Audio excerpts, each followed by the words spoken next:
sobre essa decisão do Banco Central norte-americano. Eu vou chamar aqui na tela para me ajudar nessa cobertura o Danilo Igliori, que é economista-chefe da Nomad. Danilo, boa tarde para você.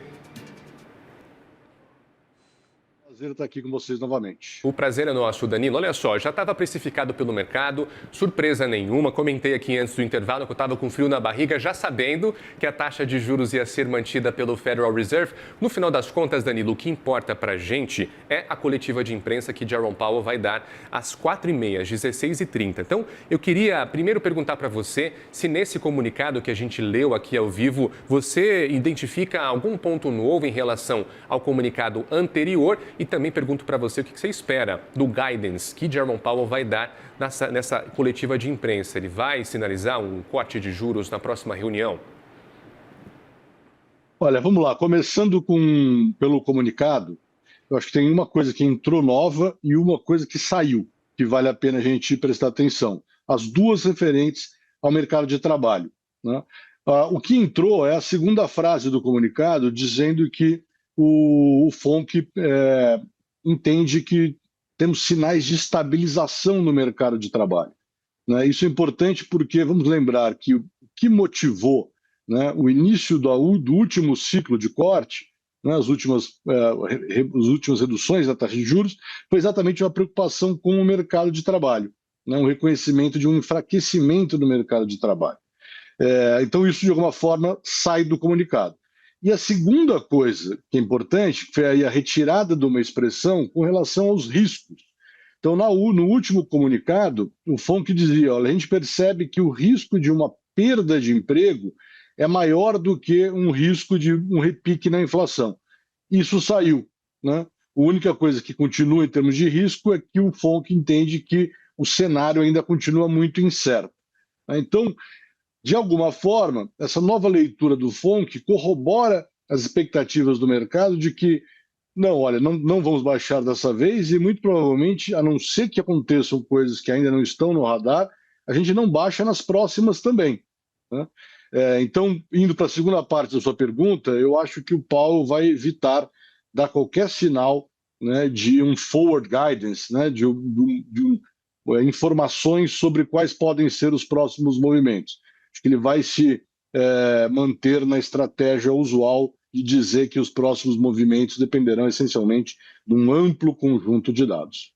Danilo, inclusive essa falta de guidance que Jerome Powell pode fornecer ou deixar de fornecer pode piorar a situação do mercado financeiro dos Estados Unidos. Você acha que isso a falta de guidance hoje pode reforçar o lema de Sell America? Então, portanto, aumentando a nossa bolsa brasileira, que é aumentando o Ibovespa, as nossas expectativas de queda do dólar, inclusive. Quais são as expectativas? Olha, eu acho que não. Eu acho que a postura do Banco Central tem sido muito técnica, né? Claro que economia e política monetária não são ciências exatas, então sempre tem margem para interpretação diferente dependendo do analista, mas eu não entendo que a postura, né, do FONC e da política monetária americana esteja contribuindo para o chamado aí Sell America.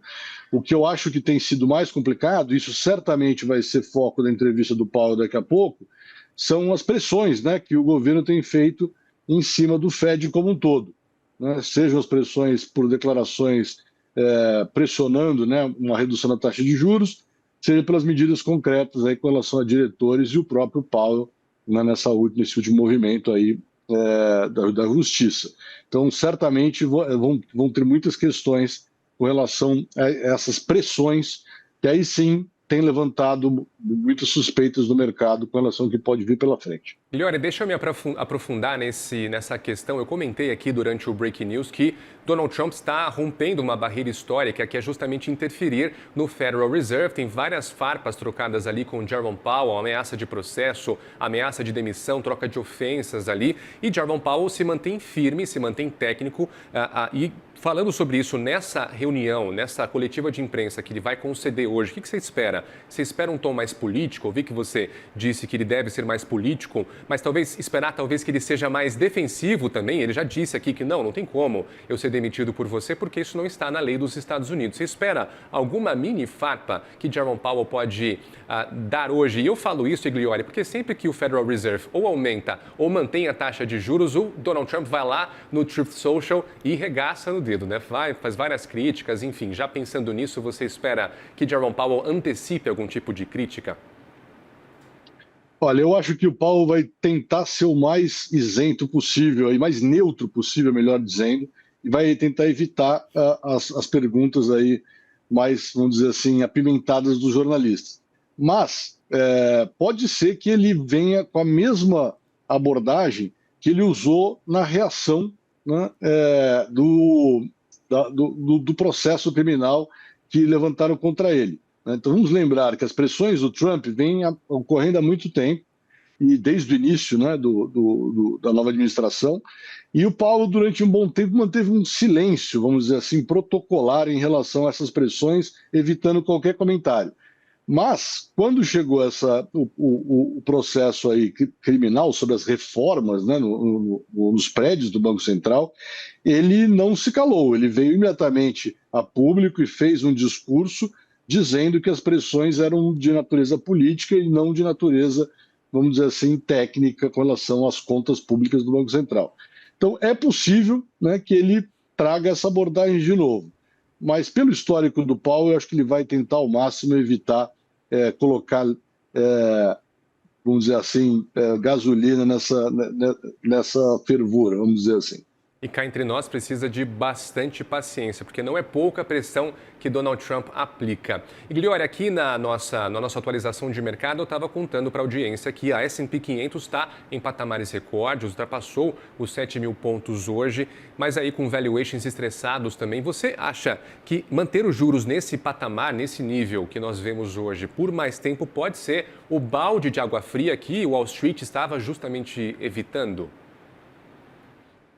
Olha, eu acredito que não, né? Eu acredito que assim, a gente tem uma inflação que está resistente, né? Ela não tem repicado, mas ela também não tem convergido para a meta, né? Então, olhando, né, o duplo mandato do FONC, você pode discutir se a gente já deveria baixar um pouquinho os juros agora ou esperar um pouco mais, mas não dá para fazer uma crítica muito maior do que isso. A minha avaliação é que o FONC tem conduzido bem a política monetária, né?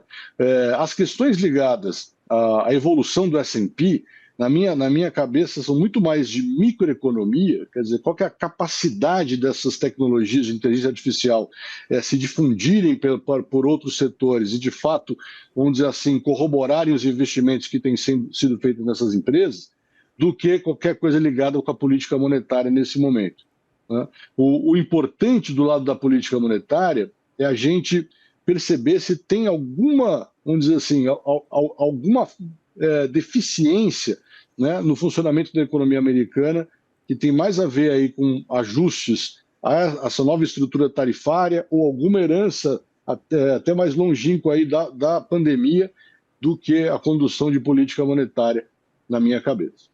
Muito bem, trazendo um pouquinho para a decisão de juros no Brasil. Hoje também é esperado que o Copom mantenha a taxa de juros em 15%, isso já está sendo precificado pelo mercado. Tendo a Selic em 15% e o Fed parado hoje também, o diferencial de juros fica mais atraente aqui para a gente. E, Gliori, você acha que isso pode levar, então, a uma quebra desse suporte, dessa base de R$ 5,00 em relação ao dólar nos próximos dias ou até nesse semestre?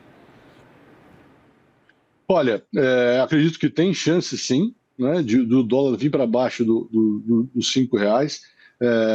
A gente tem um modelo estatístico aqui dentro de casa que já aponta, né, para o chamado, né, o valor justo do dólar seria algo um pouquinho abaixo de 5 já.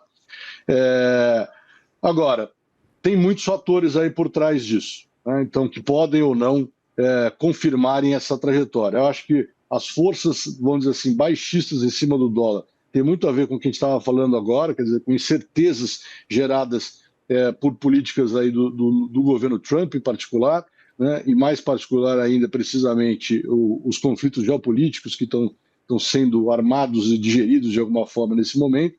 Mas do lado do Brasil, a gente tem, do lado doméstico, né, os fatores que empurram a taxa de câmbio podem jogar o dólar para uma outra direção, né? E aqui eu estou falando de duas coisas em particular, principalmente o cenário eleitoral, que começa a ganhar corpo e gera muita volatilidade, né, tipicamente, e de outro tem aí o escândalo do Banco Master, que a gente não sabe bem o que pode sair das investigações, mas tudo indica que é o que tem muita coisa aí a ser revelada. Isso pode impactar também no nosso mercado de câmbio. Aí sobre o valor justo do dólar, né? O fair value. Deixa eu puxar essa sardinha, então. Eu estive ontem no evento do UBS, foi lá o Stuberger, né? O Luiz Stuberger, que é o gestor do Fundo Verde, comentou justamente que o preço justo do dólar seria em R$ 4,40 e disse que essa queda do dólar é puxada justamente por causa da gestão de Donald Trump. Essa decisão do Fed de hoje corrobora, então, com essa tese? Ou aqui o cenário fiscal brasileiro ainda é o principal entrave, na sua opinião, Migliori? Eu acho que as duas coisas têm que ser entram na equação, né? Tanto o movimento internacional, que é interessante, você pode acompanhar isso de uma forma direta, olhando para aquele índice, né, o chamado DXY, que olha como é que o dólar está desempenhando em relação a outras moedas, então não tem nada a ver com o Brasil, e esse índice vem mostrando então um enfraquecimento global, né, do dólar, então isso tem a ver com Estados Unidos, com economia global, e, claro, Trump está no meio desse cenário. E, por outro lado, você tem nos fatores domésticos, né? Aí sim, a gente tem a ver tem que olhar para os fatores que mexem com a economia e com a política brasileira. Então, é sempre difícil falar, bom, é 4,40, é 4,50, o nosso modelo, na verdade, aponta para algo mais próximo de 5, né? Mas, como eu disse, a gente pode ter mudanças nessa trajetória, porque tem uma lista grande de fatores que empurram o dólar para cima ou para baixo. Ufa, Danilo, acabou por aqui a nossa entrevista. Esse momento de tensão eu nunca vou me acostumar, Danilo. A gente sabe que vai manter, já tem as expectativas, mas eu nunca deixo de sentir o frio na barriga. Imagino que você também não. Danilo Igliori, economista-chefe da Nomad, conversou conosco. Muito obrigado pelo seu tempo, meu caro. Sempre um prazer estar aqui com vocês. O prazer Boa é tarde nosso. para vocês. Um abraço.